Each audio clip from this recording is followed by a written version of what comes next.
नीतीश, मैं आपसे क्योंकि मेरे पास अब टाइम कम है, पूछना चाहूंगी कि आपकी क्या एडवाइस है ओवरऑल जर्नी के लिए, कि एक सीरियस एस्पिरेंट्स कब से प्लान, जब जब भी कई बार होता है कि यू आर सीरियस बट आपने लेट प्रिपेयर भी किया है, आपने क्योंकि अर्ली प्रिपेयर किया था, बट फिर भी अगर कोई बहुत लेट प्रिपेयर नहीं करता, आपके पास क्या स्ट्रैटेजी है, क्या आपके पास एडवाइस उनको देने के लिए कि क्या उनकी ओवरऑल जर्नी किसका क्या स्ट्रैटेजी होनी चाहिए, क्या प्लानिंग होनी चाहिए?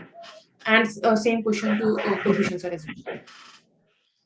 सो firstly start as early as possible. आपने जब मन बनाया कि आपको प्रिपरेशन अब स्टार्ट करनी है, तो आपको उसी वक्त से स्टार्ट कर देनी चाहिए और डिले नहीं करना चाहिए कि अभी थोड़ा और 2 महीने बाद करूंगा। तो first advice would be this. Second advice would be to have confidence in yourself. Do not look at others की बाकी लोग क्या कर रहे हैं, क्या या उसका उसने दिया था कि उसका नहीं हुआ। बाकी लोगों को ना देख के अपने आप पे कॉन्फिडेंस रखें।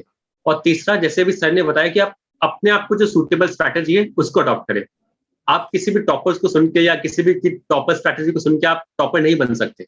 आपको अपने आप ही वो चीज आपको इनकॉर्पोरेट करनी पड़ेगी। अपने आप को ही आपको देखना पड़ेगा कि आपको आपके लिए क्या सूटेबल है।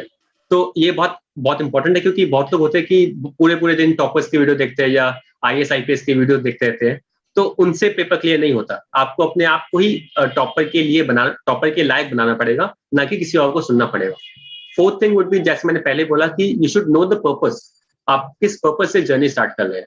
तो ये बहुत इंपॉर्टेंट है। जब आपका कोई डीमोटिवेटिंग फेस आएगा, तब आपको हमेशा याद आएगा कि मैंने क्यों स्टार्ट करा था। This would be the fourth thing. And fifth thing would be कि डू योर ड्यूटी। जो आप अपने कर्म में कर सकते हैं, वो आपको करना चाहिए। बाकी जो लक फैक्टर है वो तो रहेगा ही, लेकिन आप उसको सोच के बैठे नहीं रह सकते। आपको अपनी ड्यूटी करते रहना चाहिए। और अगर आपके सामने कोई फेलियर्स भी आ रहे, तो आप you have to take those failures in your stride and do not be disheartened with those failures. क्योंकि फेलियर के बाद ही सक्सेस मिलता है। तो do not dishearten yourself when you are in a low phase of your journey. This would be my 5 point advice to the new coming aspirants. Kulbhushan sir, आपकी तरफ से क्या है एडवाइस रहेगी? क्योंकि वही बात जैसे हमने कहा था कि डिटर्मिनेशन होता नहीं है, और सिर्फ या तो पेयर प्रेशर या लोगों को देख के या फैमिली की वजह से स्टार्ट कर देते हैं।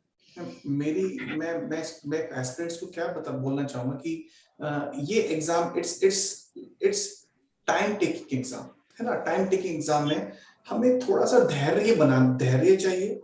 धैर्य के साथ साथ हमें प्रॉपर प्लानिंग चाहिए। That is something very very important. If a person has done proper planning, nearly 20 to 30% work is already done. Planning बहुत जरूरी है। The second most important thing that I feel is like mains सबसे important हमारा इन तीनों में से अगर मैं निकालूं तो मेंस एक बहुत इंपॉर्टेंट कड़ी है अच्छी रैंक लाने के लिए, सिलेक्शन लाने के लिए भी। तो उसके लिए answer writing practice is the की, जो जो ज्यादातर स्टूडेंट्स नहीं करते। उन्हें लगता है कि बहुत अच्छे आंसर्स लिखते हैं, लेकिन वो आंसर लिखेंगे हम सेंटर में जाके। So answer writing practice is the key. When you are writing answers, maps, figures, diagrams, flow charts, these are something that should be integral part of the answers. अगर आप ये सब चीजें यूज कर रहे हैं तो they will take up your words, plus they will express you much better in much better way. Then previous years question paper are like you can say एक lightning आ रही है गॉड की तरफ से। हमें यूपीएससी बता रही है कि हम ऐसे चीजें पूछने वाले हैं, whether it is prelims or mains। Previous years question paper हमें प्रॉपर ढंग से करने चाहिए, क्योंकि उन्हें देखने के बाद हमें पता चल जाएगा कि क्वेश्चन पेपर्स कैसे आते हैं, क्वेश्चन कैसे आते हैं। लास्ट में हमें अपनी हेल्थ का ख्याल जरूर रखना है, बिकॉज होता क्या है, हम कई बार इतने सीरियस हो जाते हैं कि हम अपनी हेल्थ के बारे में भूल जाते हैं। हमने बचपन में सुना था, if health is lost everything is lost. So health का ख्याल भी हमें पूरा अपना रखना है। We need to stay focused. हमें अपना पूरा फोकस बना के रखना है, एंड हमें प्रॉपर प्लानिंग के साथ चीजें करनी है अलोंग विद रिवीजन।